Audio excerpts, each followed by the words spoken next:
The man trapped in the mansion had finally managed to fashion a wooden wrench, but just as he was about to turn the screw on the vent, the wrench snapped in half. But Mike didn't give up. The vent was his only way out, so he tore off a chair leg and used the same method to carve a screw-shaped tool. This time, he worked extremely carefully. To his utter disbelief, after half a day of painstaking effort, he actually managed to unscrew one of the screws. Although there were still 11 screws left on the vent, this small victory gave Mike a glimmer of hope. Determined to escape, he began living each day with purpose.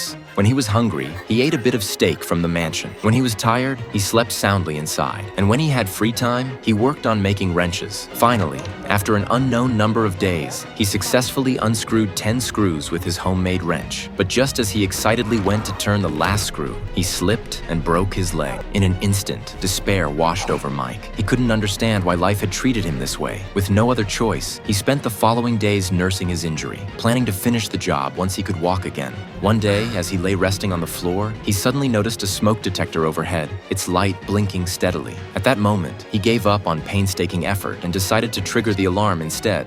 Without hesitation, he tore some paper into pieces, put them in a bowl, and used a magnifying glass to set them on fire. He even made a torch and held it up under the detector. Sure enough, the next second, a torrential downpour erupted inside the mansion.